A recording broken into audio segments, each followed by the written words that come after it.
Hey guys, and welcome back to episode 77. And for now, it's for something a little bit different. I'm welcome back with my good buddy John Nance, Mr. KoreanKool. Welcome back, my friend. How you doing today? Buenos dias, my friend. How are you? Not too bad for a Sunday. I'm remorseful for the fact that Monday is creeping up on us, and I realize I have to get my ass back to work again. But Oh God. Yeah, so be it. Mondays are like that notice that, oh, hey, the mother-in-law's coming into town. You're like, no, no, no, I don't want to, I'm not ready for it. I guess I'll be leaving town then. Yeah, right. But yeah, no, dude, it's crazy. Like Sunday morning, my brain is just not functioning. Hence the coffee y'all saw earlier. It's just A little coffee goes a long way. wow. But no, man, other than that, doing good. How about you? Things are good, man. Like yourself, just trying to get through this summer. Still got a lot of a workload, huge workload on the job front to get ready because I work at a school, so it's crunch time. Got to get ready for the teachers because they'll be coming in a couple of weeks to get their classrooms all prepped, and before you know it, the little bastards will be here, and I'll be contending with a whole new set of problems. But All right, but you incorporated my ideas of setting up the new booby traps for the new yeah, students, right? I was Right. I was trying to do that, but for some reason they say we can't do that anymore. Oh Apparently, man. like when they got rid of the paddling at the Catholic schools, they that was part of the thing too. They got rid of the paddling. No more paddling the Oh. kids. You can't do anything. It's funny though, like you mentioned that because like okay, so obviously you don't want to slap the kid around, even though they probably fucking deserve it, half of them. But Yeah. um, but like nowadays, so like they can't even really do anything other than pull the kid out in the hallway and like say, hey, you shouldn't have been doing that, and that's not acceptable behavior. And then maybe call the parents. Forget about actually like detention or anything like that. That doesn't happen in public schools, at least not in New Jersey.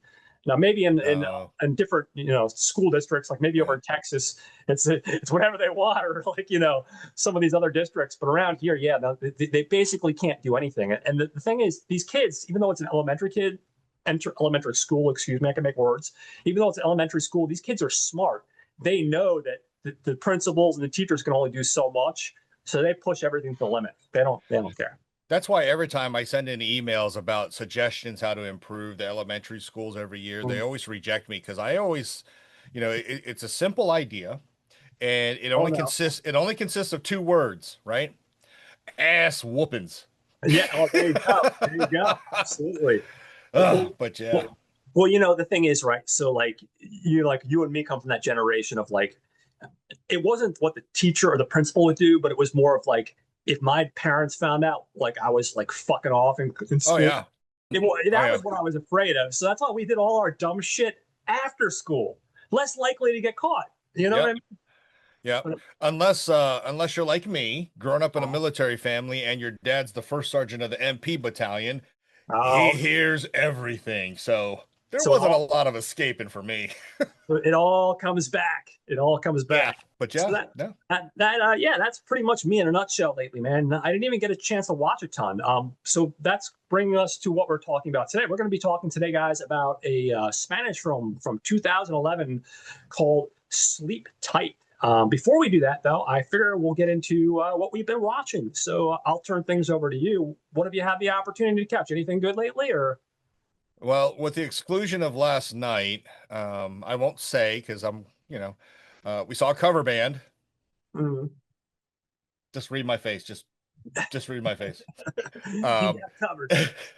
outside of that, we finally caught up, finally watched Thunderbolts. Oh, okay. Um, it was okay, Yeah, right? Marvel's starting to learn, right? It's more of a character study, right? That yeah. really a character story and a story that really drives some movies. So I didn't hate it. I didn't quite love it, but I thought it was better than a lot of stuff that they put out, over the last few years. Mm. We went back because you mentioned animation, so I was like, and I love animation, right? A Oh, little yeah. bit of artistry background, love cartooning, like you drew some comic books once, way back in the day, or tried to. Mm. Try, try to. I was better than Rob Liefeld. I'll say that. I could draw feet. Oh, shit. Um, Nice. but we went back and caught 2023's Migration with Oh, yeah, geez, yeah, what's his name? Kamal oh God. Not Nanjiani. yeah. Kamal, he was in the, he's the funny guy. And it was pretty good. Kids Nice. enjoyed it, wife enjoyed it, and it's good to see good animation films.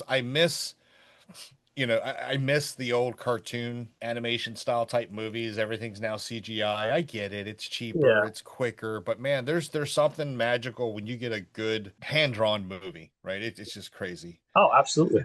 And then outside of that, wife and I we just started up Resident Alien season 4. Ooh, nice. Loving it again. I'm still bummed out that spoiler alert, folks. Resident Alien's canceled now after season Oh, 4. wow. I'm shocked. I thought that was doing pretty good. I thought that was doing really well. I thought so too.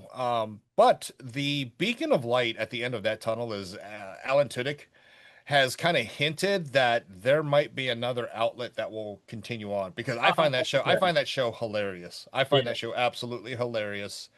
And I love Alan Tudyk. Yeah, me I too. thought it was just a good show. And outside of that, man, I just, for the folks, you'll understand this phrase, right? The joys of home ownership and Yes. reading and watching videos on how to fix stuff. Yeah, that's pretty much what I've been doing. So that's about it. That'll definitely keep you busy. Yeah. Have you ever seen Alan Tudyk and if you have Max Doom Patrol? I have not. I have not. That's a really good ensemble thing. If you have Max, I would definitely go back. Like the first two seasons are amazing. Third season's pretty good. The fourth one's not bad. Probably the weaker of the three seasons prior, but another really great performance. Oh, So that's awesome because that's what so Doom Patrol, its origins come from the comic yeah, books, and I'm it's always a really, comic book nerd. Kind of like the Creature Commandos. I think that was on Max too, right? yeah. I was on Max too. So haven't seen that because I saw the previews for it and I just immediately got torqued. And I'll reveal more why in a upcoming episode Uh, because it's like if you're telling me Creature Commandos, damn it, I want the Creature Commandos that I grew up with. You know what I mhm. mean? Yeah. But yeah, that was about it. All right, buddy. I know you said you haven't been able to see much, but I know you Oh, saw some stuff. Come oh on yeah, now. yeah. No, so I did see a bunch of stuff, but not for me. Like normally, you sit here and watch me like ramble on for like 20 minutes about shit that I watched. Most of it you don't want to hear about because only I would watch it. But so this week I'm going to give you a little bit of. I watched Weapons a couple nights ago, a Friday. I caught the new Zach Krieger film. He's the one that did Barbarian. He did Miss Okay, March. no spoilers. No spoilers. I'm taking the Yeah, yeah, daughter yeah. out tonight to go see it. No spoilers. La, Yeah, la, no, la, no, la, no, la, la, la, la. no spoilers. I'm gonna just because it's one of those films. The less you know, the better off you are. But the premise is just like the trailer. I'll leave it at that. Like, hey, bunch of kids go missing, and it's basically like a witch hunt where they, even though logically they know the teacher is not the one that did it, Right. they, and this is all the trailer, so I'm not giving anything away. There's nothing spoiler here. We can all see this in the trailers. She's being villainized, even though logically these people are rational people. There's Yeah. no reason that she would be the person. It's good, man. We got Josh Brolin kills it. We got Julie Garner, who I really Yep. liked in the Fantastic Four. I wasn't sure if I was going to like her performance, but she's been great in that. And believe it or not, Olin Ellenerick, I'm probably getting that wrong, but the guy that did Han Solo, which I love that fucking movie. He Yeah.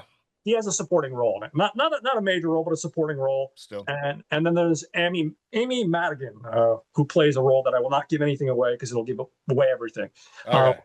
but yeah, no, if you like Barbarian, I think you're gonna like this one. I personally liked it a lot more. It's batshit crazy. It definitely, and I'm not gonna say this is the story because I'm not gonna give anything away, but it gives me it rang very true of Halloween 3 vibes. It gave me like a I Halloween. saw that somewhere else. Yeah. Yeah, Okay. that's Okay. what I got. And again, and not from a story perspective, it just the general idea has a very similar vibe to that.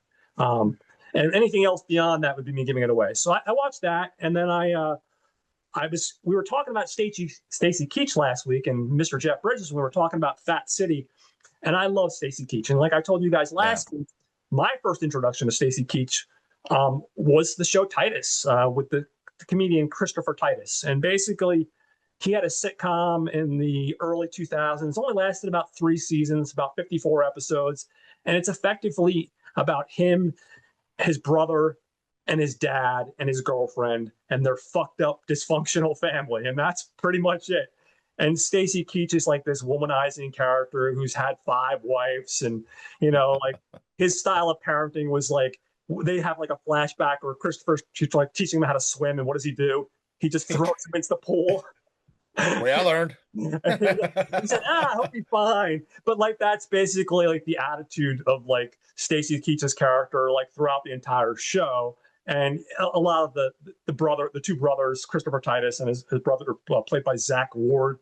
It's just typical dysfunctional family kind of stuff, and it definitely reminds me of somebody that grew up in Jersey, because just the attitudes are like very reminiscent of people that I know, and like that kind of like style. Like my parents weren't like brutal people, but like they definitely had like a sense of humor about things, and Right. and their parenting style would definitely, I guess, be considered loose in the sense that like I remember like literally like being in a pool and being like, "Oh, you'll be fine," and then and not letting me drown or anything, but like, see, but that's good. You got to learn how to swim. Like, Yeah. so I remember some of the stuff that I saw on this show, and like, not that I went through a lot of that stuff, but like just having that like crazy, like parenting style of like just dealing with like those kind of attitudes and those kind of personalities. Yeah. Stacy Keach and Christopher Titus in the two lead roles are just wonderful.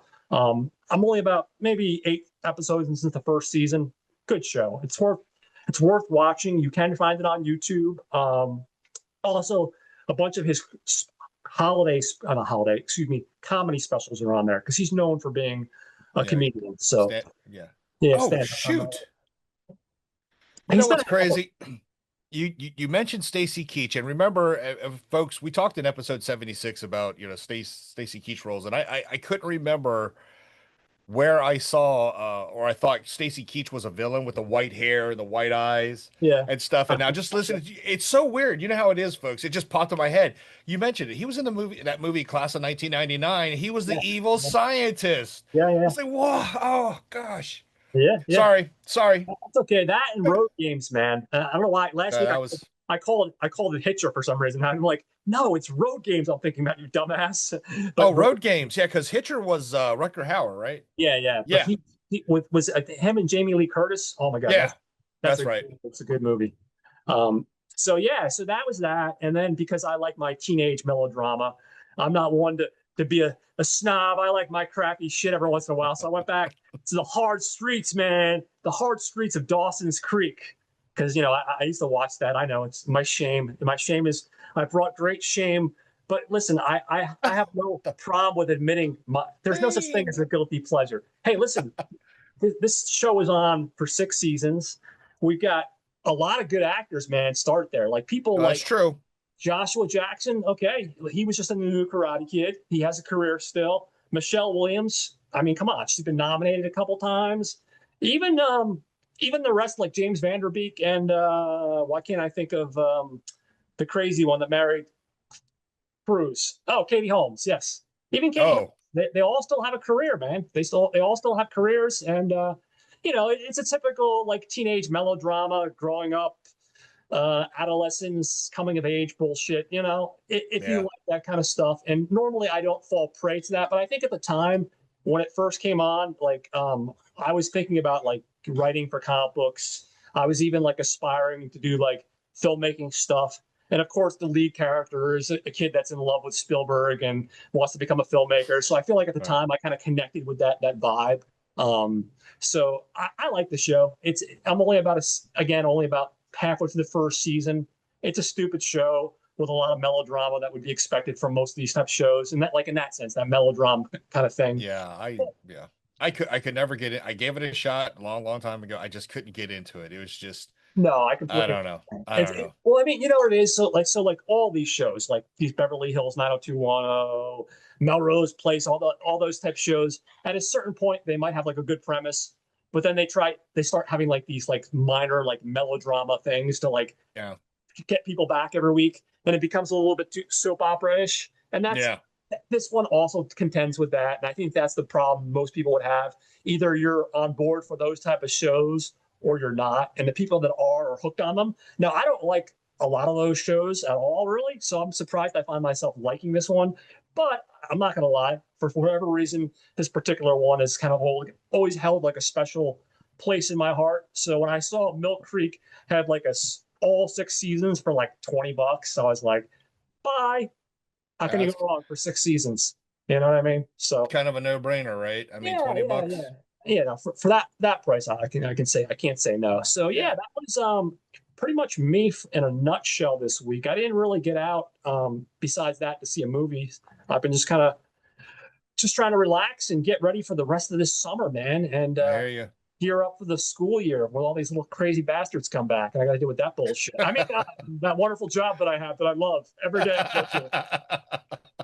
That brings us to 2011, man. We're going to Spain. So, guys, last week I was off the hook and I only fucked up a couple names because we were talking with American filmmakers and it's people whose names I can pronounce properly. But the week before, you watched me butcher Riders of Justice. So, guess what? This week you get to watch me butcher the Spanish language. So, for all my Spanish speaking friends, I apologize in advance. For all my people that know how to pronounce words properly, I apologize in advance. But I'm going to start fucking up some Spanish people's names. Yeah, this thing came out in 2011. It's an hour and 42 minutes. It wasn't given a rated. It was not rated. Had a budget about 5 million. I think it ended up grossing worldwide a little over 8 million, maybe just under 9. It's directed by a guy named Jaume Balagueró, something like that. We'll just say that. Okay, so because I was saying that, and then I finally found an Proper interview. pronunciation. His name, and it threw me because we're dumb Americans, right? We try Damn, to us ignorant pronounce it Americans. the way his first name is actually, and this is weird. It kind of blew my mind. His name is pronounced Jaume. Jaume. Okay. Jaume. I'm like, Okay. well, spell it like that. Yeah, God But damn it. I want to see an H in front of that fucking thing. At least, I mean, how do you go from a J to an H? God damn threw it. me off. But I just want to throw that out there. Okay, remind me as I continue to say Guami because I'm probably going to say it. So Howie, we'll call him. There we Or Jaume Balagueró. He's from Catalonia, Spain. He actually began his career as a film journalist and radio host. He made a short film in '94, which won the best short at the prestigious film festival. And then a couple of years later, flash forward, he made his debut film called The Nameless in 1999. And that actually won the best film at the Fantasia Film Festival. For those people that aren't big on film festivals, myself, I don't get to them because there are not any around here. But the Fantasia Film Festival, in particular, that's a pretty big deal. It's pretty prestigious because it's from what I understand, it's like a big on genre stuff. And if you're a geek and you have access to going to film festivals, that's the kind of film festival you want to go to. Yep. He followed that up in 2002 with the film Darkness, which is his English language debut. And I think that has like Anna Paquin. I remember seeing it, unfortunately not liking it too much, but I also, interestingly enough, read that apparently that went through one of those things where there's like 3 different versions of the movie. So my assumption is that the people that ran the studio probably said, no, this is the version you're going to release, which happens to a lot of filmmakers. They don't get a lot of control. Sometimes the studio will send an editor in and basically say, hey, this might be the movie you directed, but now we're going to take a hold of it and we're going to do whatever the fuck we want with it. And sometimes that's a good thing. A lot of times I feel like it's not. But yeah, so he did that in 2002. Then he followed that up in 2005 with a movie called Fragile with Callista Flockhart. And then I think the big deal is, if you flash forward a couple of years ago, along with co-side director Paco Plaza, he teamed up and he made a movie called Wreck. Wreck is one of those movies that garnered a lot of buzz. He followed that up again with Wreck 2. And then he did this movie, Sleep Tight, in 2011. He did Rec 4, Apocalypse. Interestingly enough, he took a break from Rec 3, and his co-director, Paco Plaza, directed Rec 3, and then he came back and directed Rec 4, Apocalypse. Right, but he was still the producer on Rec 3. Yeah.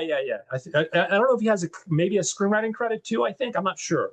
For Rec and Rec 2, I think he wrote that or co-wrote parts of that, but Rec 3, I think he just wanted to, like you say, take a little break and just produce it. Yeah. And so he did that. He did Sleep Tight in 2011, Rec 4, Apocalypse in 2014. He did a movie called Muse in 2017. This one's actually a pretty decent one that pops up on Tubi called The Vault with Freddie Highmore. It's a heist movie. Yeah. And he's one of those guys, man. I really hope that his career really continues because I've always been a fan of Freddie Highmore. I loved that doctor show that I can't think the name of off the top of my head, but it was on. Doogie Howser. I'm just No, kidding. No, no, no, it not was Doogie. basically, I hate to say it, but it was like autistic Doogie Howser, and I Yeah. can't. I watched it religiously though. He was great on that. He's great on that Psycho show. Oh, Bates Motel. Yeah, Yeah, that was a really good series. and he's done a bunch of indie stuff. So he's just good at playing like very like either quiet characters or very like emotionally distant characters. If you're looking for that type of character, Freddie Highmore's your guy. So The Good Doctor. That's the yeah, show that's it it. was. The Yes, Good yes. Doctor. And believe it or not, here's one for you, man, because that's actually based off of a Korean show. There's a Korean, I have a streaming service that I hardly ever use, but it's this specifically focuses on a lot of like films and shows. And I actually started watching the original Korean show a couple months ago. I got to follow it back up again. It was actually pretty good. It was different. Yeah, yeah. It's good. Oh yeah, absolutely. No, yeah, I love him. I love him. Yeah. So then he did in 2022 a movie called Venus, and then he's working on a television anthology more recently called Stories to Stay Awake, which came out in 2022. I think he did like an episode of that. So when we get into our writers, a guy named Alberto Martini. Now Alberto has been in Sleep Tight, or excuse me, written Sleep Tight. He did a movie called Extinction, Summer Camp. That was actually decent. It was on Summer, Netflix. It was actually decent. Summer Camp. Summer Camp, yeah. Okay, nice. I'll have to look for it for sure. And he did a movie called Retribution in 2015, which also stars our main actor, Luis Tosar. So he has a little bit of experience with him. He also, here's where things get interesting. He did in 2021. So there's two different adaptations of this film that have been made besides the Spanish version. In 2021, there's a Chinese version of Sleep Tight called The Door Lock, which that's 2021. And then in 2018, South Korea did a version also called Door Lock. I know with the South Korean version, apparently it's told from the perspective of the woman who lives in the apartment. I was trying to get a hold of that or try to see if I could find it streaming anywhere, but unfortunately, the only option I could find was like an import copy, which was like $30 for the film. And I was like, okay, well, that's going to be $30 blind buy. And then they wanted to charge me like $20 to ship it. And I was like, No. I can't do it. We'll find it. Yeah, because like you, I found out that there was a South Korean version. I Yeah, said, okay, I gotta find it. But like you, ran into a bunch of dead ends trying to locate, even if it was like a YouTube copy of a that's VHS what I was run. thinking. I thought I'd find something on Tubi or Yeah, YouTube or maybe someone on the Internet Archives loaded up a copy. yeah, But the only thing I could find was that physical copy. And I'm not one for opposing giving money to something I've never heard of. I generally try not to buy blind buys too often because it right. gets too expensive. But like I said, that fucking shipping, man, they wanted to charge me $15 and on top of the $30. And I was like, yeah, I'm not going in for $45 for a movie that I haven't seen before. Like Exactly. no, And hoping it comes in because it's getting shipped from overseas. So yeah. yeah, It was yes, but yeah. it has piqued my curiosity because I like Yep. the idea that they're flipping the script a little bit and they're telling it in that version. They're telling it from the victim standpoint, which I think is an interesting take on the whole plot. So yeah, so he also did a movie called Retribution in 2023, which is a Liam Neeson remake of the other film Retribution I talked about. And then he did a movie called E147, which came out in 2024. So that's our writer. When we get into our cinematography, we have a gentleman named Pablo Rosso. He did the Rec movies, Rec 1 and Rec 2. He did Sleep Tight. He worked on The Summer Side, Rec 4, Venus, something called Saint Ang, and Second Name, among some other things. Oh, he also did the HBO Max show 30 Coins, which I hear is pretty good. He's a little bit all over the place. He obviously has a working relationship with our director.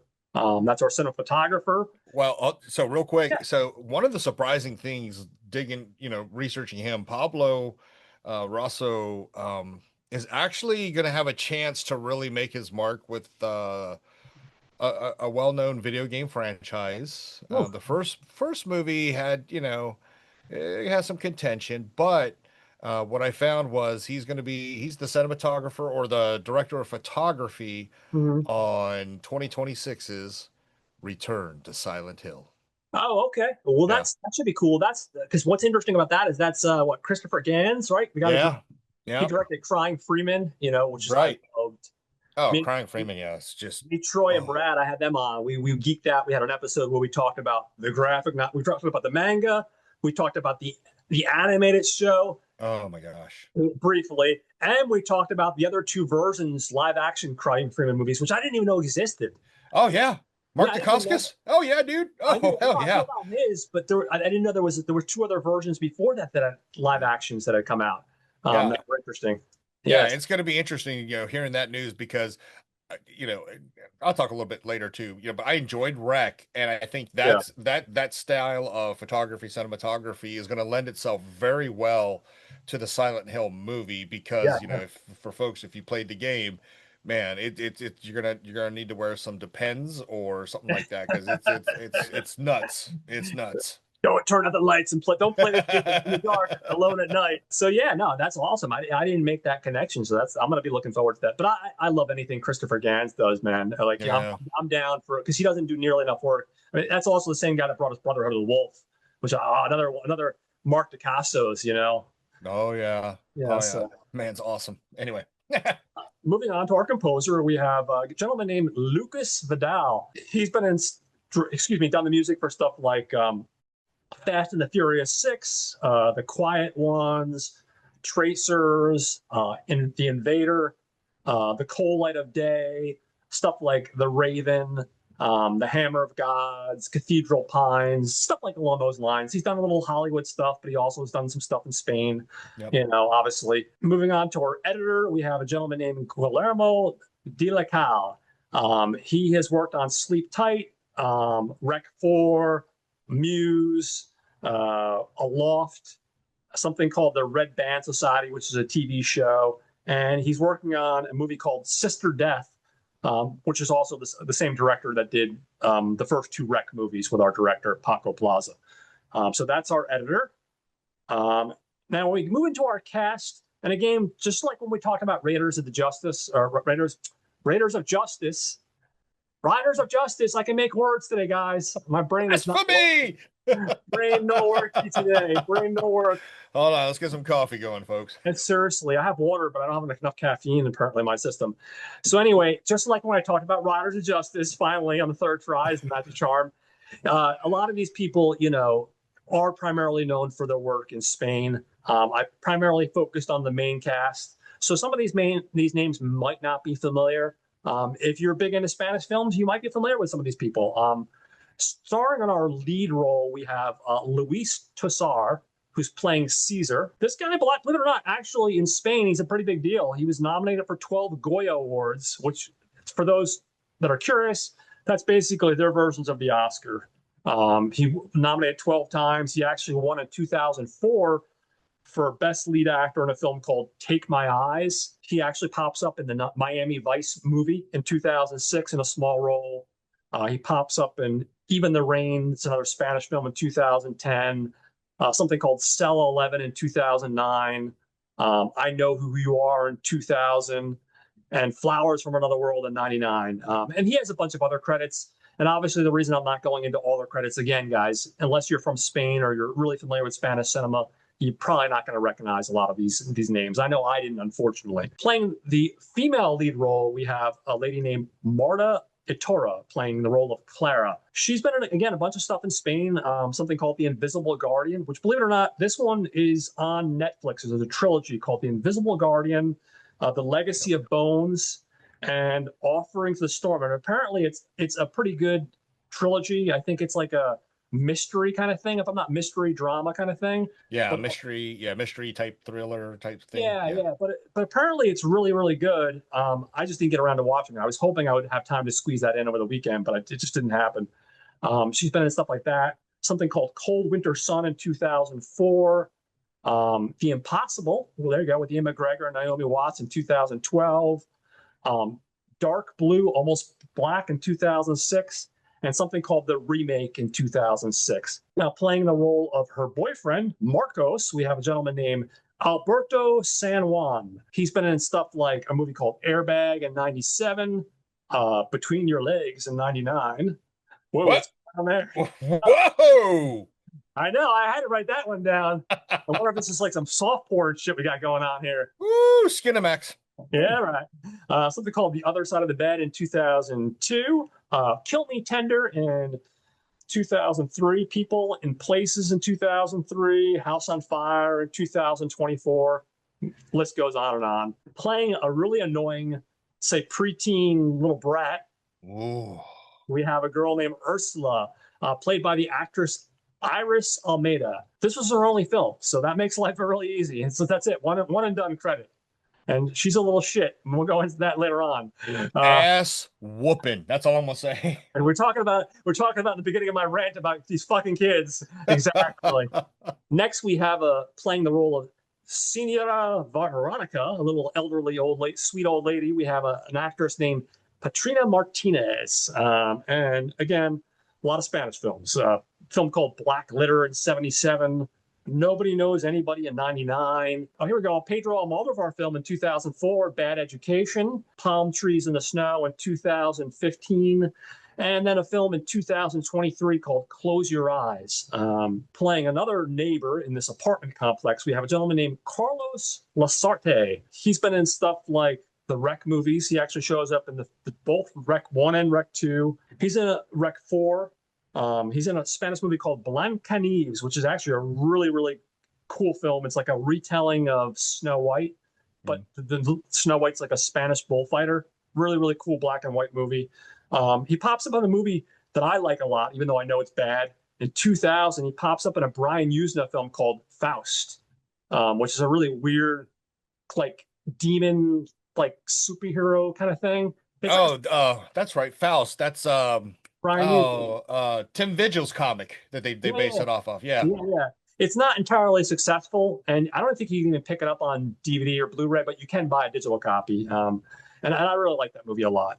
So yeah, I mean that's pretty much our main cast. So the film opens up, and it's evening, and it's established that we're in Spain. It's Barcelona, and we're introduced to a guy that looks like he's probably in his late 30s, maybe 40. His name is Caesar, and he's works at an apartment building. He's the concierge, and he's on the roof of a building, and he just launches off into this speech basically about no matter what his entire life, he can never find anything to make him happy. He's just constantly miserable.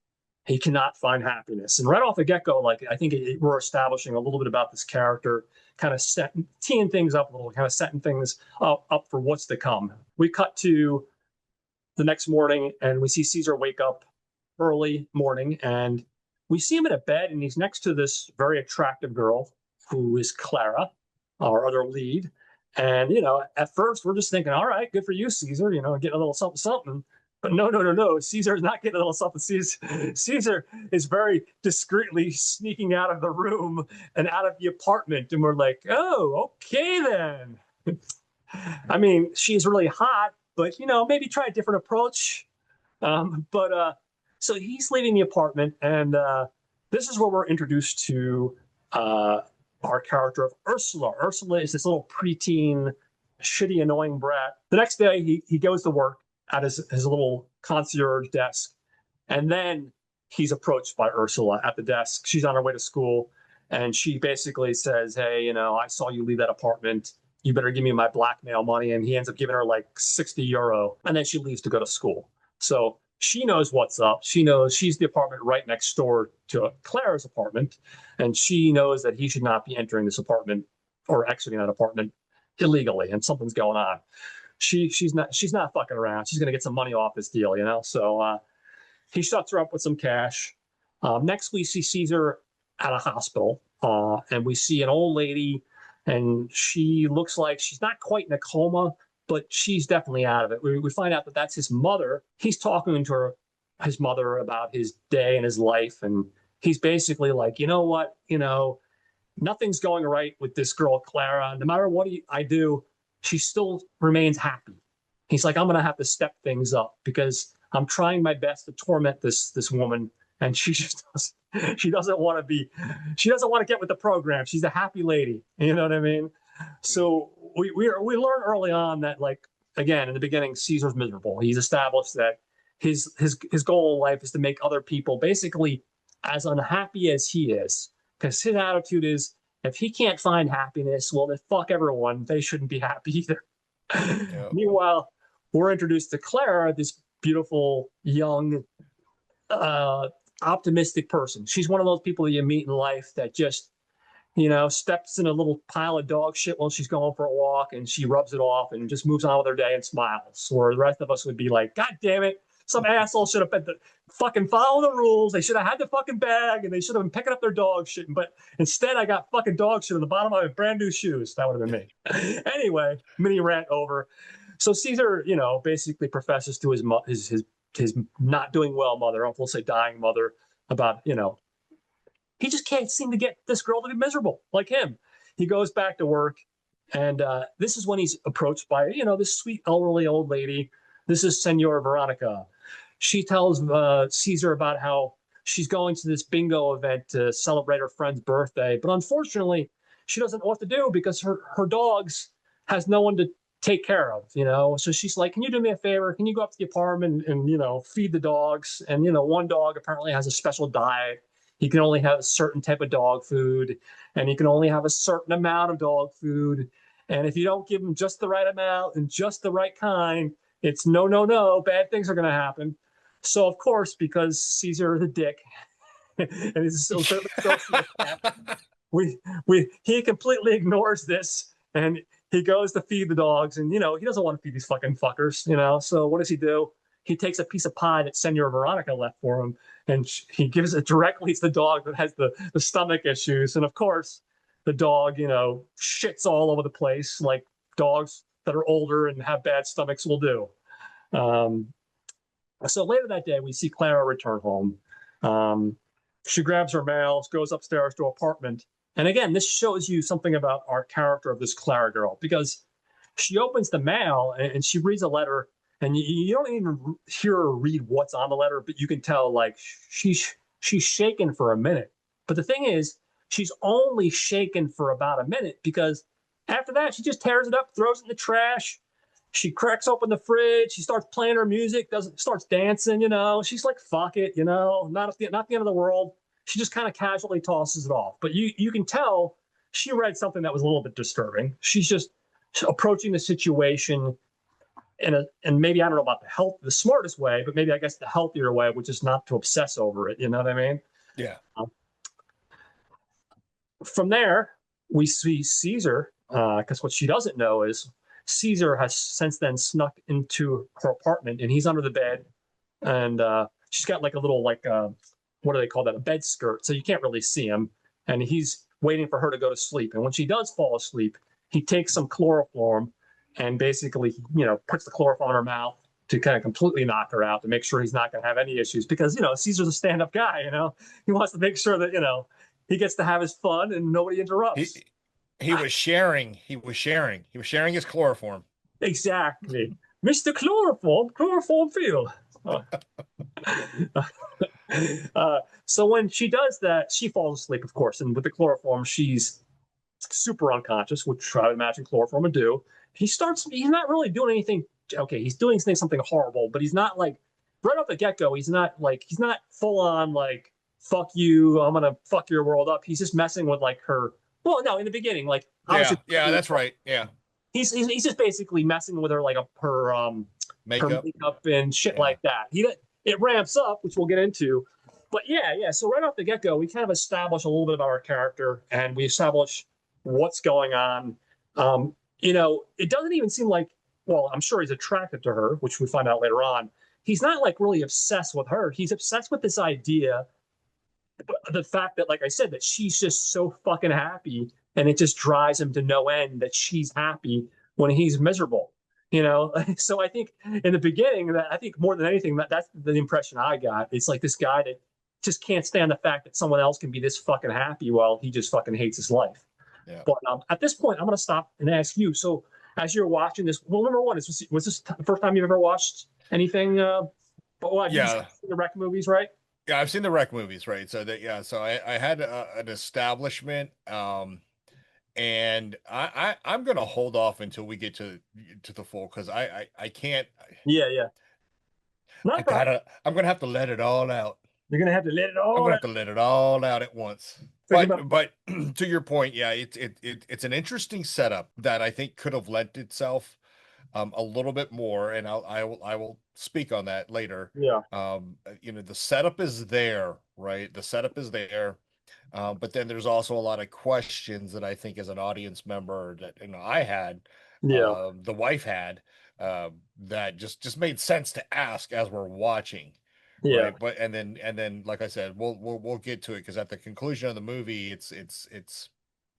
it was a rather interesting conclusion to Oh, the that to the dude, I know that ending was gonna piss off a lot of fucking people, yeah, and yeah. I know I'm a sick fucking malicious bastard, dude, because they turn on okay. And let me real quick, guys, for the audience. In the beginning of the music, they have this like happy, really like happy go light, something like poppy, something you think that would come out of the '80s, and then at the end of the movie, they end with that, and Yeah, the ending. And again, I'll wait, but that yeah. ending, dude, I know I shouldn't have because I'll probably burn in hell, but that ending, I just fucking got this big shit-eating grin on my face because it's so fucking wicked, that ending. Yeah.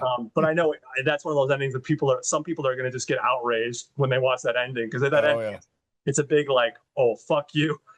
Yeah. But Yeah. anyway, I don't want to play my thoughts too early. I'll get to that. Yeah. So this first evening that we're seeing, and by the way, this is all throughout the course of a week. We start off with Monday, then we go through Tuesday. And I think basically through the course of a week, we see this whole situation escalate. So he messes with her makeup. He waits till the morning. And again, same thing as the night before. He sneaks out of the apartment. And who do we see? We see the little bratty teen. She's waiting for him this time outside the door. And she's ramping up the stakes. That 60 euros she got the day before wasn't going to cut it this time. This time she wants him to procure an adult movie for him. She wants him to pick up a porno. And he's like, he just looks at her like with the kind of like disgust, like you little rat. And then we see Caesar start his shift, and we see the elderly Veronica come down, but this time she's only got one of her dogs with her. And of course, Caesar's got this big shit-eating grin on his face, like he doesn't know the answer. He's like, "Oh, what happened to your other dog, Rocchio?" And she's like, "Oh, something terrible happened.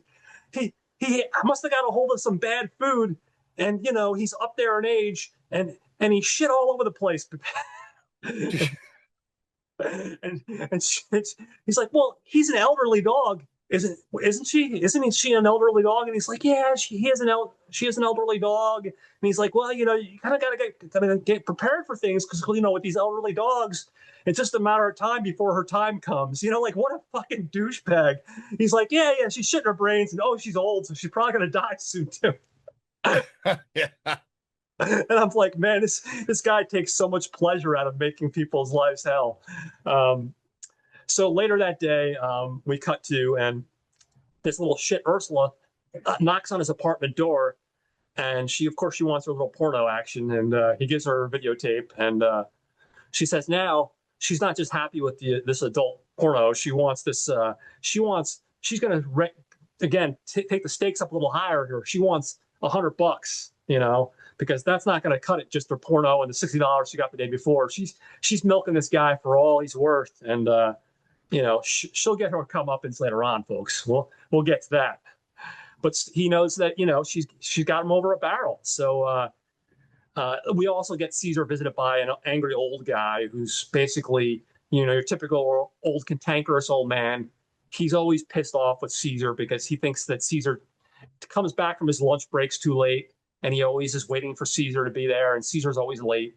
And on this particular day, he's pissed off because apparently he was supposed to be watering some plants that were on the roof, and he didn't do that. So we get this interaction with that guy. We already established that he's not well liked by some people in this apartment complex. Next, we see Caesar again visit his mom at the apartment. Caesar visit his mom at the hospital, and basically he tells his mom, he says, "Listen, I'm making progress with Clara. I'm not quite there yet, but I'm getting close to wiping that smug smile off her face. And he can't wait to make her feel miserable like him." His motto is, like I said, everyone should feel miserable. If he feels miserable, everyone should. And again, mom doesn't say much. She just kind of lies there. She's not quite in a coma, but I don't know what her medical condition is because all she does is sit there and basically just listen to him. But she doesn't look like she's happy to be there either. I think she has a look of like, is this visit over yet? Because Yeah. my son is clearly a sociopath, and he scares me. Um, Caesar gets back to work, and at this point, we're introduced to two cleaners, a mother and her 20-something son.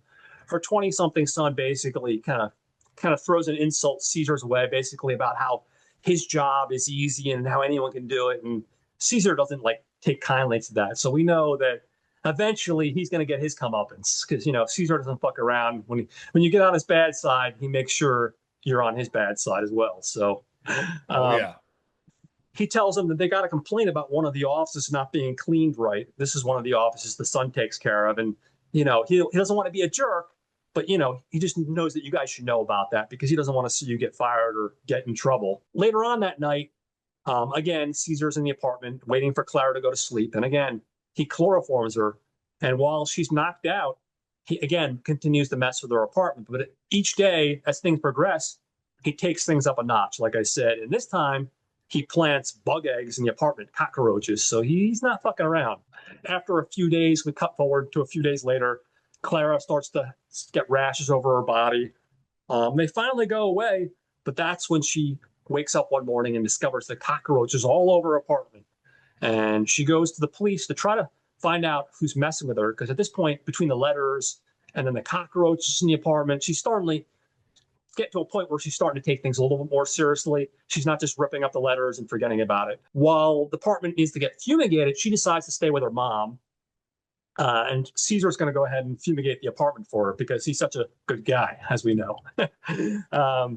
A few days pass, and finally Clara returns home. Marcos is with her, and we find out that Marcos doesn't live in the same area, so they don't often see each other, or not as much as they would like.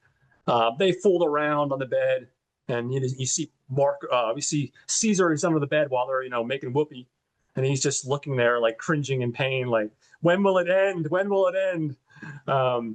But this time things go a little bit of array. So normally we see his process of chloroforming Clara. This time he figures he'll chloroform the both of them, and he'll still fuck around in the apartment and do whatever he wants. But somehow he manages to accidentally spray himself in the face with it as well. So we run into a situation where he gets knocked out. And the next morning he wakes up and they're already awake in the apartment. They're fooling around. And he realizes what happened. He realized he's in the apartment. He doesn't have his keys to get out of the apartment. So he rifles the apartment very carefully and quietly and tries to go grab the right keys from his bag and get all the supplies because he left the supply bag there as well. He's just about to exit the apartment when, unfortunately, Marcos catches him, the boyfriend, and confronts him. And of course, Caesar very haphazardly tries to explain to everybody. He's like, "Listen, I was in there fumigating a couple days ago, and I left my equipment in here, and I needed the keys that were in the bag, and unfortunately, I didn't want to knock on the door and wake everybody up, so I just figured I would come inside and grab my bag and grab my keys." But you can see at this point that, in particular, Marcos, even Clara, they're not quite 100% buying his story. At this point, they're starting to go, okay, there's something seems a little bit weird here, but they just don't really have enough. They don't have enough to actually prove anything.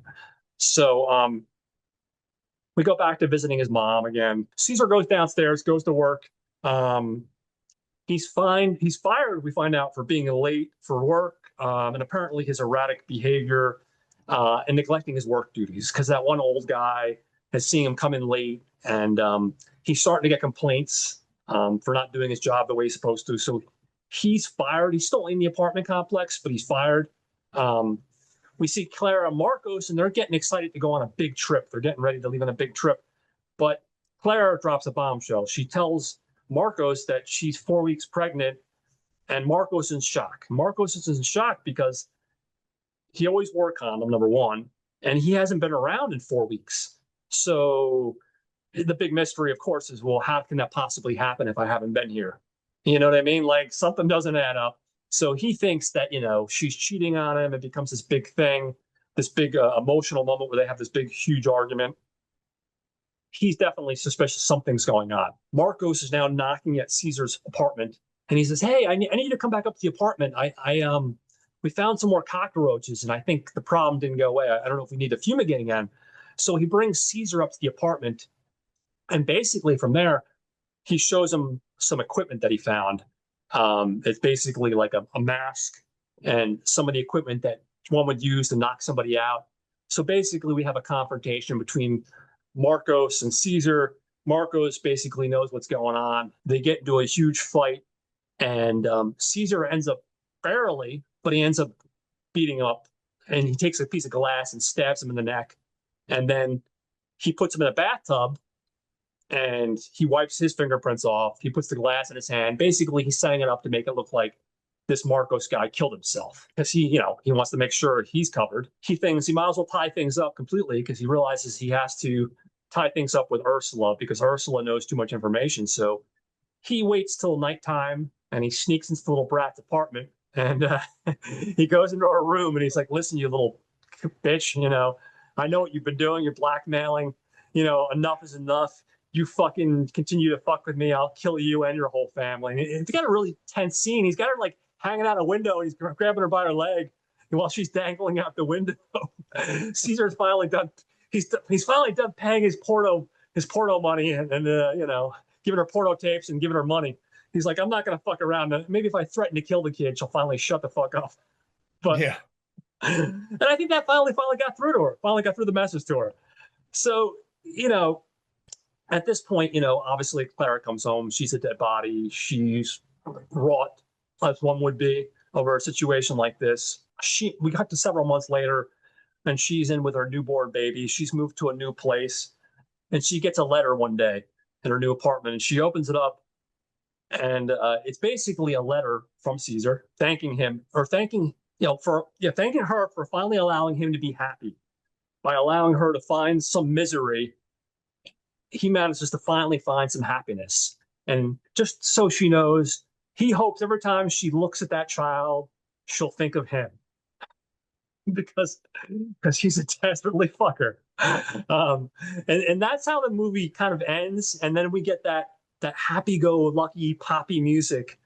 And we see, like, if I remember correctly, we see Caesar with a big old smile on his face because for the first time in his life, he's managed to find some happiness. But that's the general script. Obviously, there is more to it, and I don't want to give away too much.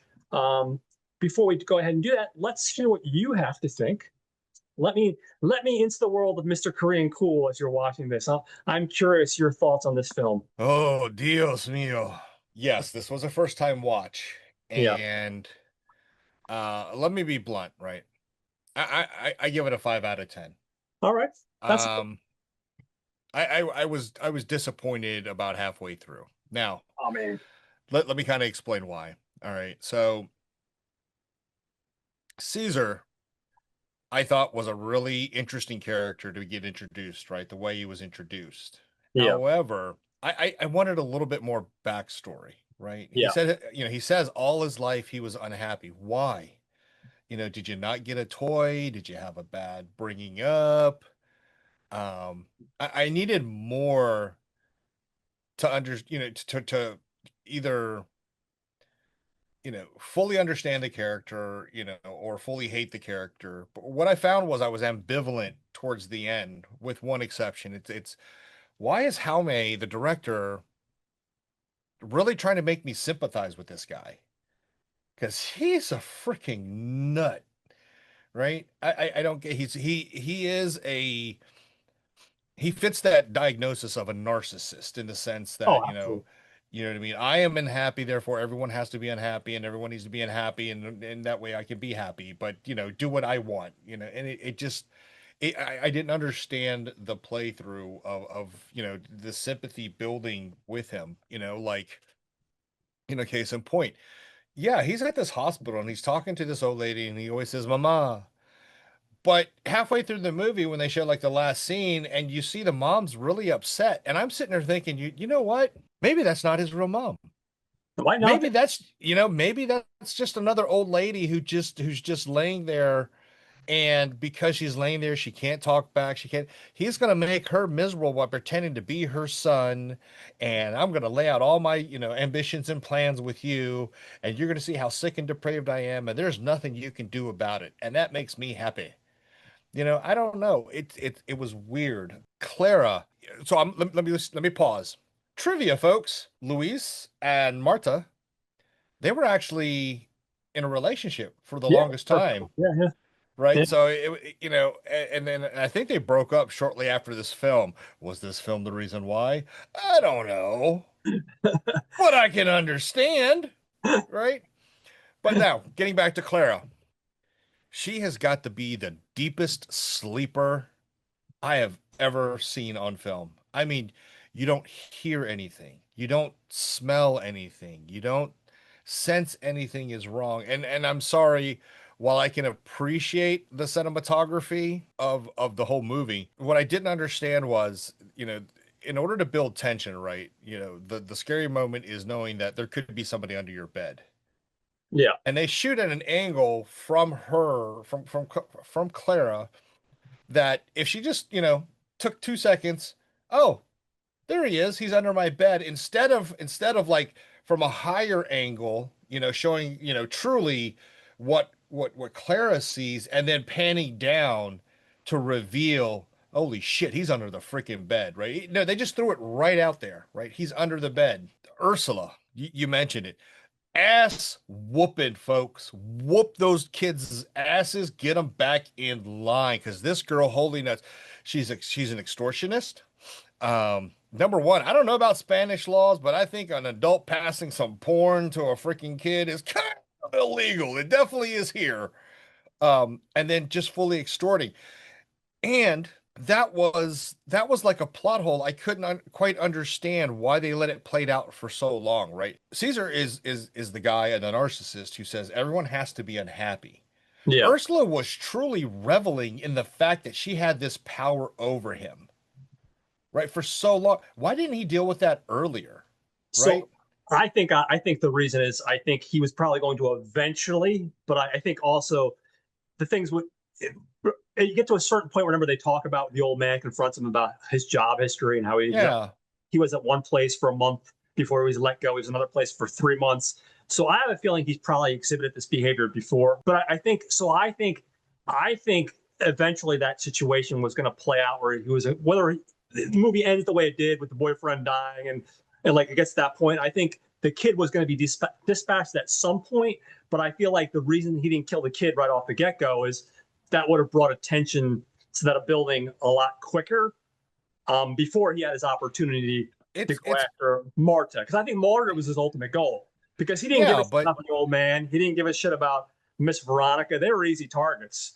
But but that's but that's the dichotomy, right? You yeah, mentioned, yeah, the old guy, right? The old dude who was just, he was unhappy, right? yeah, So I can understand Caesar letting that whole play out, right? yeah, That part. But Ursula, the dichotomy was, old man unhappy, so yeah, Caesar was happy. yeah, Ursula was happy, Caesar unhappy. So why didn't he deal with that the way he eventually dealt with it with the old man? You know what I mean? yeah. Yes, yes, yes. Marta, yeah, Marta was his ultimate goal. Yeah. You mentioned Veronica. I felt truly, so Veronica's character was one I truly, felt bad for. She's just a She sweet.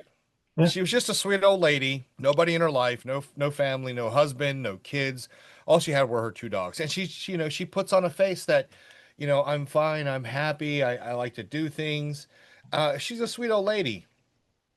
And then Caesar says, "Oh, you're going to bingo. Oh, you need me to help your dogs out. Okay, I'll help your dogs out." And then the next day, she's like, "Oh, my poor, what was the dog's name? Rocco, whatever." yeah. He's like, "Oh, he's spraying diarrhea all over the apartment. Can you?" And then he just, he's like, "Oh, you think that's bad? Here, hold my beer. Your dog's gonna die. Well, he is an older. She is All an right, older dog. dog's older than you. Dog's gonna die. Ain't nothing you can do about it. Have a nice day." And it's like, wow, but all she wants, she's just a nice lady, right? But he couldn't have that, her just being a nice lady, which again had me always going back and questioning, why did he let Ursula dominate him and be so happy, quote, happy for so long? He should have nipped that in the bud. Simple. I mean, and that threat he laid down, that was a really good scene. Yeah, Don't get me wrong. That's why I yeah, said there's 5 out of 10, because there are some scenes that are really, really creepy, really dark in the sense, like, Ursula, set the scene up, folks. Ursula, she has an alarm. That's how much of a ass whooping she needed. She has an alarm just so she could wake up late at night to look out the front door to catch Caesar. And then all of a sudden, you see these hands just come up and slam right by to her side, scaring her. She turns around. He's like inches from her face. Is like, "Hey, listen here. Um, I know where you go to school. I know who your friends are. And friend one, friend two, friend three. I know where they live. I know where your dad works. I know what your brother likes to do. I know where he likes to eat." And basically just lays down, the threat without just saying, without condensing it. Yeah. uh, you know, where if he had did that at the earlier of the film, I think it could have done a different part. Marcos, I get he had a little bit part, that whole scene, dude. All right, and I gotta throw this out here, right? Yeah. Some strangers in your house, your apartment, you get the upper hand. Are you just gonna sit there and push their bed into a mattress? No, you whoop his ass, and then call the cops. But no, he just pushes there. We ultimately know his fate. And medically inclined folks would know that, yeah, you got, your what is it, the aorta on both sides of your neck. So right, he just happened to catch him right in a really good spot. Yeah. Special effects on that side, really well done. One of the things I read when they were talking about this movie, because I walked away from the movie, the wife and I had all these questions, and we weren't quite satisfied with the movie overall, right? So, Yeah. and hopefully folks understand, because I read something that says like, "Oh, this is a wonderful piece. It's so Hitchcockian," and I'm like, which part? I mean, it's like, okay, like the Rec series, right? The Rec series, I think the very first one, I couldn't help but kind of compare it to the movie Quarantine, Yeah. Yeah. when it came out, and then the lost footage stuff and all that stuff, played itself out. And I understand where they're coming from, right? Because there are elements of Psycho, Yeah. right? What Yeah. was the Hitchcock movie? But like they think the Jack the Ripper killer is staying in their house. Like The Guest or the Renter or something. Either way, it's The it's like Lodger, maybe I want to say, maybe The no. Lodger. Yes, The Lodger. Thank you, thank Yeah, you. I think so. Yeah. To parts of Henry, Portrait of a Serial Killer, right? So you see a lot of those elements kind of wrapped up in this, but it's kind of inconsistent, right? Again, the start of the film, the setup, it was great. It's like, oh man, this dude's nuts. What is he doing? But then it keeps playing out, right? Where it's kind of the same routine, right? So you know what he's going to do when like he lays out the cucarachas eggs. Yeah. I'm sorry, she's just standing there waiting for him to get her purse and stuff. You get that many damn cockroaches, again, stealing ideas. What was it, Creep Show? Yeah. The movie, the episode of the guy who hates Sure. bugs. It was just it started getting inconsistent with it, right? Yeah. Now, the start of the film, like I said, set it up good. The end of the film, holy freaking crap. It is probably one of the most repulsive ways to think of an idea to how do I capture on film something that's going to make somebody totally unhappy for the rest of their freaking life. I got it. I got it. And where it is, as you mentioned, right?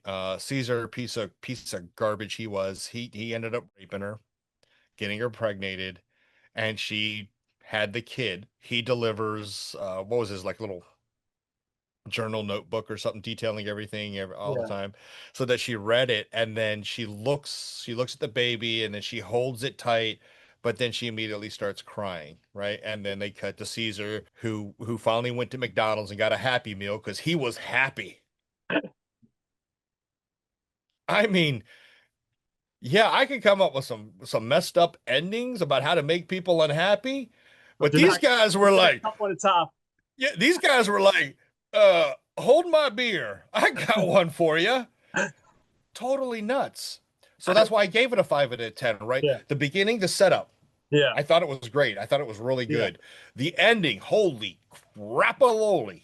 Yeah. That was messed up. And I thought it was really it was edge pushing in how they're going to say this is how I'm going to make somebody unhappy for the rest of their lives. Yeah, But it was that middle part that I kept going back and forth with. It was just like yeah, I'm not understanding why the cops dumbest bunch of they're fucking Spanish Keystone cops keep coming in to create these scenes that I'm like, you know what? They could have just cut those scenes and give some more exposition into yeah, as he's doing these things. Give me a little bit of a flashback, right? Give me a little bit of a flashback why Caesar is the way he is. yeah. What really threw him off? By the end of it, again, the wife and I were kind of on the same page. It's like this Yeah, movie's starting off good. We're like, oh my gosh, holy crap, we're intense into it. yeah, And then the middle of the movie, we're both looking at each other like, why? Do potato pies really do that to a dog? I don't know. What are you asking me? It's in the movie. Don't ask me. And then the ending, we're like, wow, that's fucked up. Wow. And then we flip it and we start talking about it. And at the end, it's like, again, for a first time watch, it's not bad, folks. Don't get me wrong. yeah. It's not bad. It does have some psychological tension moments. There is a little bit of nudity. Not enough. Not God damn it! I want to see more Clara. I mean, shit. I'm glad you said it, but yes, yes. Um, but So, again, characters that I felt for, I couldn't really end up feeling for. yeah, Whereas the one character I didn't want to feel for, the director's like grabbing the camera going, hey, look, please, please sympathize with the psycho narcissist. No, I can't do it. I can't, yeah. I couldn't do it. I couldn't understand it. Hence why I gave it a 5 out of 10. No, I get that. Lastly, I will close with this. Because I want to circle back to the old lady, who he kept calling Mama, his Yeah, his mother, right? And the Keystone Cops. Because at the end of the movie, you see he's going through the same routine. Apparently, he's going to be a concierge somewhere else. And if he's going to go see his mom again, that means he's in the immediate area, hmm. which means with all this crap going on, all you cops can go, oh, yeah, see. Okay, Buenos dias. What? What is going on here? I don't understand it. An opportunity to really make a true, because folks, I mean, a lot of you, whether you watch the prankster memes where people are sitting under their bed and they grab somebody and they like freak out and all that good stuff, or to that true fear of knowing that, hey, there's it sounds like there's something under my bed, Hmm. right? That opportunity to really play it off, to really up the tension, really up the ante of, this is a bad situation that you're in. Yeah, Right. And just let me close off by saying chloroform does not work that way, folks. You spill it on yourself, and if it gets in your eyes, I'm sorry, it'll knock you out for about 5 minutes, but you need a steady stream, right? You need a steady stream. It left me confused, a little perplexed, a little intrigued, but it also left me saying, this is what I think it should have done to yeah. really, really amp up the intenseness for me. Hmm. Does that make sense? No, absolutely. No, I get where you're coming from. Like, I know this is one of those movies that like it's gonna be divisive, and I guess this says something about me as a person. It probably does. But from the minute I watched this thing to the end, my eyes were glued. I don't consider myself an evil person. Let me clarify that. I do have a dark streak to me and definitely a dark sense of humor. And no one's like I was talking about. I invited Rob and Joe on, and Rob, we were going to do something else, but it didn't work out. Actually, he was almost going to come on for the Riders of Justice episode, Rob. Uh, But I think the timing didn't work out because you had just come back and because of the time difference. And this is one of the ones I possibly invited him on as well. I think he's going to come on in September, or October. But he's like, maybe that movie was dark. He's like, I don't know if I can revisit that anytime soon. But he also liked it. But the thing with me is like, and I know it's harsh to say this, but I also see, besides being a psychological thriller, I also do see, and again, this is me, a very dark sense of humor. And again, maybe it's just I'm fucked up in the head, but there's definitely a dark sense of humor throughout this entire thing. And I think for me, what works, like what clicked in my brain from the beginning to the end was it's really Like at the end of the movie, he's probably going to continue this because he probably got his temporary happiness knowing that he finally fucked with Clara, but he's going to move on because that temporary happiness is just like buying a slice of pizza or drinking a beer or having an edible. It's temporary. He's like that guy that needs that thing to fill him. So he's going to probably continue this cycle with other people. But the whole thing, when I thought about him as a character, was about him as just as simple as possible, just making other people miserable. That's where he got off. And if he couldn't get your number, then he was going to keep on pressing harder until he got your number. So I think because of that, like that was, again, very dark. And I get that. But like that sensibility, that mindset of this guy so obsessed with just making everyone's life as miserable as he is, and it doesn't matter. Like I found a certain humor in that. It almost reminds me of like, and obviously this is a very bad analogy of like maybe like the Cable Guy, but like Oh yeah, but the umpteenth degree. And when I think about the film, like really, I mean, I'm not saying that it's okay, but he really, obviously, he fucked with a bunch of people, but he really only murdered Marcos. And the only reason he murdered Marcos is because he had his back up against the wall because Marcos confronted him. But he didn't, as far as we know, because we don't know anything before the movie starts and or anything after. He doesn't kill Clara. He doesn't even kill the little girl. He doesn't kill the two cleaners that have that could possibly lead to issues. He's just really about fucking with people. And the only time he really pushes it to the extreme is when he has his back up against the wall. Now, I'm not saying that eventually maybe he wouldn't have killed the girl if the girl would have put more pressure on him, like if she would have continued to amp things up, or maybe he wouldn't have killed someone if he had to, but he really only killed the one person. Now, I'm not saying he's a Boy Scout by any means. He's a deeply disturbed individual, but I really, really enjoyed the beginning, middle, and end. I really enjoyed the whole ride. I don't think it's perfect, but oh man, I was so on board for the whole journey. And like I said, every time like something happened, I just like that old lady. She's such a sweet old lady, dude. And there's no reason. She reminds me of my grandmother, But like, I'm not gonna lie, dude. When she came downstairs and she told them about the poor dog shitting all over the place. You guys laugh so fucking hard. yeah. And then again, dude, I'm such an evil fucker because he has to get that extra dig in about, oh, well, she's a poor dog. I don't know how much time she has left. You got to get used to these things. He's just pushing it harder, man. He's just pushing the dig even harder in. So this lonely old lady, and again, what am I doing, dude? If I'm being 100% honest with you and everybody else, I'm laughing my fucking ass off because he's just continuing to push. Now, I'm sure, like you said, there's some logistical things that probably could have been worked out a little better. There are definitely some things. I didn't know the thing about the chloroform. I'm sure from a technical standpoint, that's an obvious, but I don't know anything about chloroform. What the fuck do I know? So I was willing to forgive that. But yeah, dude, I had such a good time with this. Yeah.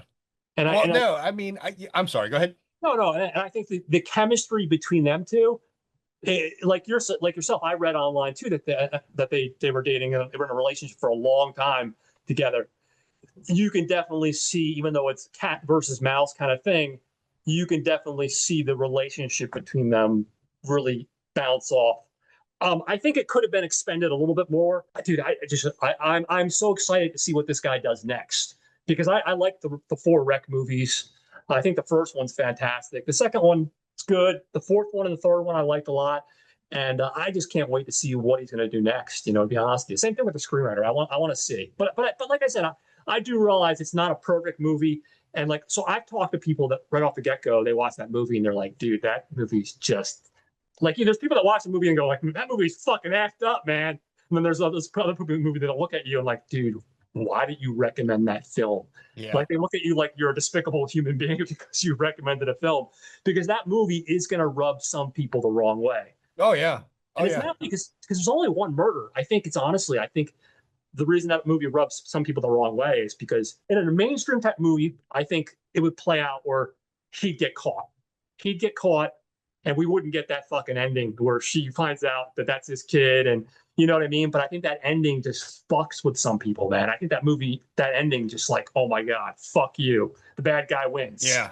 like I said, that ending, it was definitely a hold my beer meeting session. We're like, how messed up of an ending can we deliver? To your point, yeah, I got a dark six sense of humor once in a while. Like you were talking about, like, yeah, you know what would have been even more messed up is if along with the letter and along with his journal that explained everything, Yeah. he sent the kid a birthday card. Happy birthday, little Marco, your dad.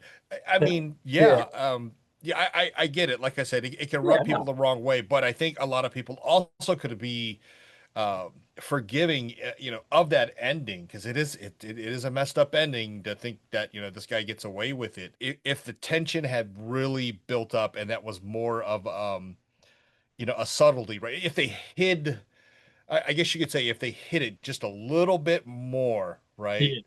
Yeah. Where it's like, the scene where they argue about, well, how did it happen? I don't know. Maybe somebody slipped and fell into me or something. I don't know.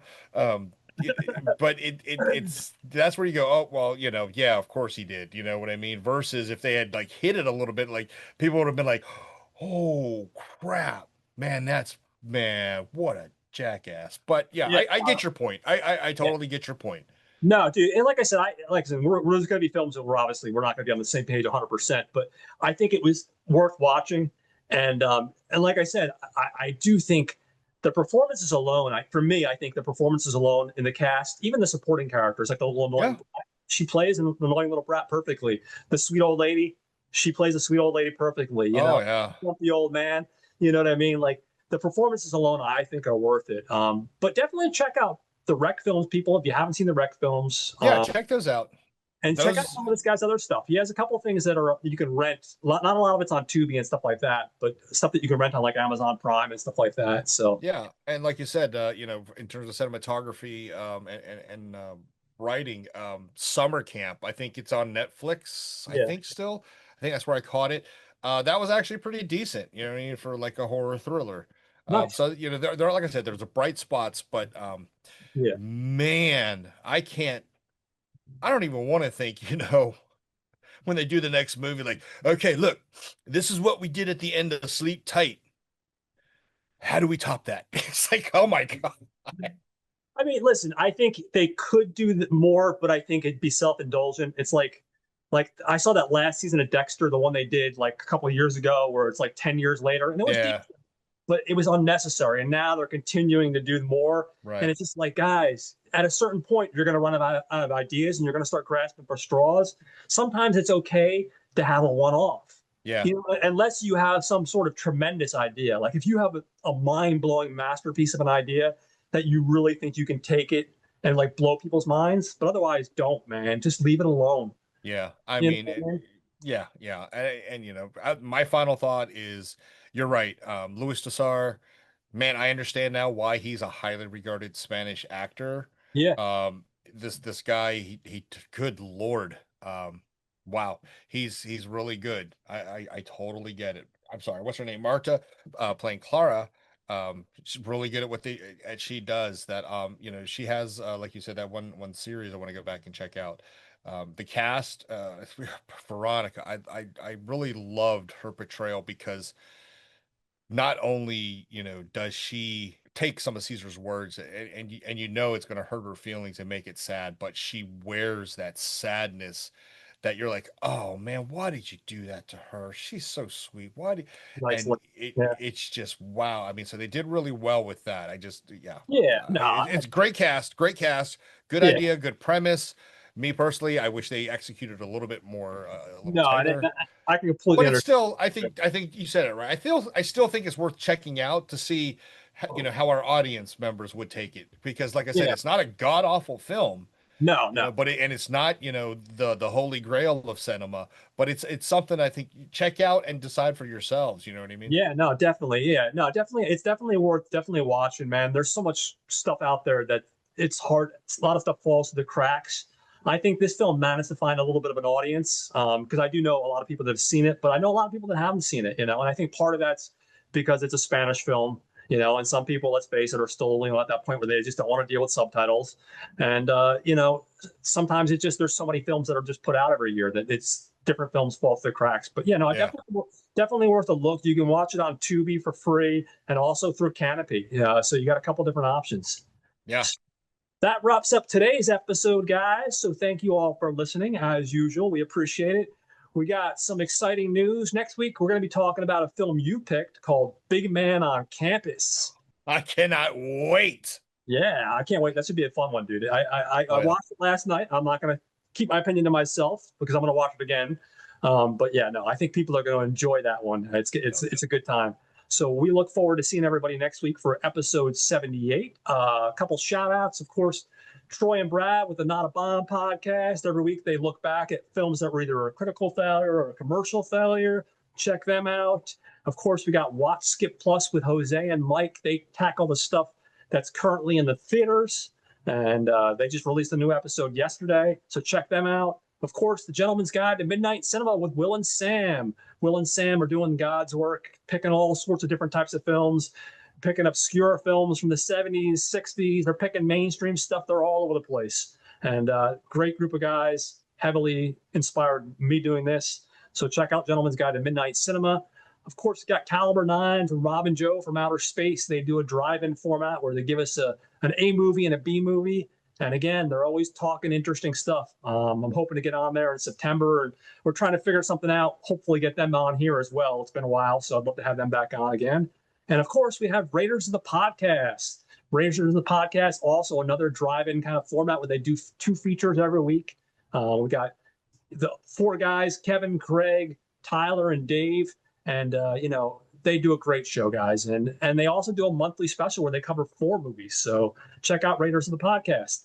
So, yeah, that's stuff you guys should be listening to. And again, guys, thank you all for coming over and checking us out and giving us a listen. If you guys like what you're hearing, you like what you're watching, do us a favor, hit a like button, subscribe. And if you have a minute, share it on your Facebook page. Let's get the word out there. And we will see everybody next week at the movies. Take care. Ciao.